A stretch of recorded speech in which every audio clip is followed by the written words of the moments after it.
Je me sens comme un pot de miel sur un trottoir en plein soleil. Ma présence dans l'espace public provoque des réactions, et les hommes semblent s'évertuer à ne manquer aucune occasion pour commenter mon corps. Ce soir, c'est la débandade.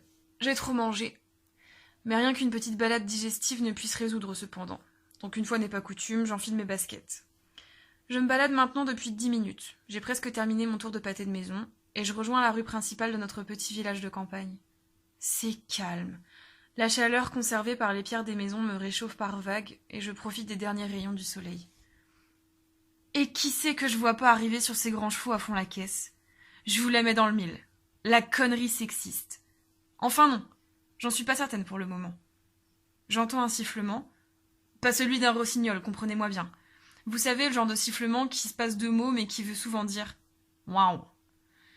Je lève les yeux et je vois un homme sur son balcon en train de siroter une bière. Il siffle une nouvelle fois. Mais je suis rassurée, il ne s'adresse pas à moi, il regarde dans une direction opposée à la mienne. Pas de bataille ce soir, Marion, tu peux ranger tes munitions. La vie est belle. Je contourne la maison au fameux balcon pour rejoindre ma trajectoire vers mon appartement. C'est fou ce que la rue est déserte. Pas un chat, juste l'odeur de braise de barbecue qui enveloppe chaque jardin. Je continue ma route, les mains dans les poches, le monde m'appartient presque. Quand soudain, avec une soudaineté foutrement redondante, j'entends « Ah mais c'est un ton en fait !» Je me retourne. Au balcon, le pauvre type n'est plus tout seul. À côté de lui se tiennent un autre gars et une femme. Donc le premier type me siffle, le second donne son avis sur mon physique et la nana me regarde. Je suis outrée et complètement abasourdie. Je ne trouve rien de mieux à faire que de lever les bras au ciel dans un geste qui reflète, je l'espère, mon incompréhension totale. Ils se retranchent dans leur salon le plus vite possible, comme pris en flagrant délit. Comme s'ils étaient surpris de ma réaction. S'imaginaient-ils que j'allais baisser la tête ? Je fulmine, je suis en rage, je tremble. Ces bouffons ont réussi à ruiner ma balade en l'espace de 5 secondes. Je suis frustrée qu'ils se soient enfuis. J'ai envie de hurler. Je me sens misérable. Insidieusement, leurs mots s'infusent en moi. Un ton. Je suis laide. Des gens me trouvent si laide qu'ils n'hésitent pas une seconde à m'humilier en public. J'essaie de me ressaisir. Et s'ils m'avaient fait un compliment, est-ce que ma réaction aurait été la même ? Ouais, je sais que ma rage aurait été semblable. Dans les 2 cas, des hommes se permettent de commenter mon physique dans l'espace public. Et cette femme au balcon avec eux.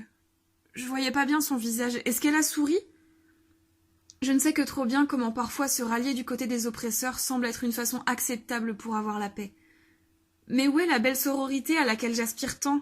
Où est la femme qui se serait insurgée à côté de son pote et lui aurait dit que non ? Il n'avait pas le droit de dire des trucs pareils, qu'il pouvait garder ses remarques nauséabondes dans sa bouche pleine de relents de mousse de bière. Je rentre chez moi, en traînant des pieds sur le bitume chaud. En retirant mes baskets, je raconte à mon chéri ce qui vient de se passer. Je suis tellement en colère. Je veux juste le droit d'être invisible.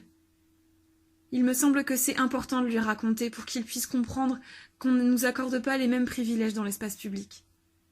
On plaisante un peu. À chaque rire, ma tension s'apaise, mais ma haine est toujours là, à faire des vagues autour du parpaing qui coule et s'écrase contre ma poitrine. On parle de vengeance. Ça me fait réfléchir. J'ai envie d'y retourner, de les confronter, d'agir. Mais oui, c'est ça. Je fonce vers mon portefeuille et en sors un petit papier plié en 4.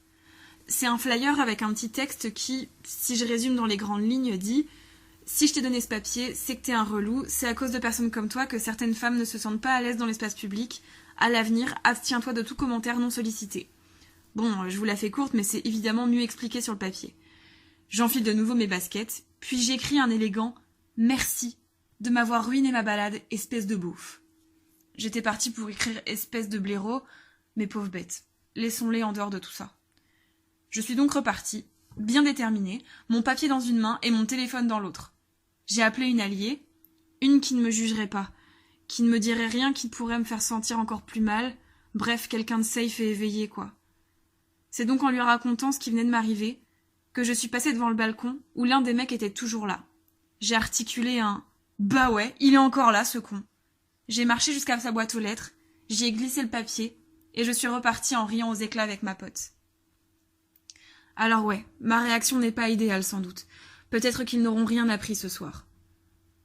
Mais moi, ce soir, en allant me coucher, Je pourrais me dire que j'ai fait de mon mieux, que je n'ai pas dit merci, que je n'ai pas baissé la tête, que je n'ai pas dit au revoir. On néglige trop souvent le pouvoir traumatique des commentaires sur le physique, qu'ils soient positifs ou négatifs. Alors je répète, les femmes veulent juste pouvoir marcher sans crainte dans l'espace public. On veut juste que notre présence soit si banale qu'on ne se ferait même plus remarquer, que les conducteurs dans les voitures ne nous scrutent pas avec leurs yeux en espérant posséder des rayons X. Je veux savoir ce que cela fait, de me promener les mains dans les poches, en me disant que la rue m'appartient, que l'espace public est mon terrain de jeu. Méfiez-vous. Maintenant on rend les coups.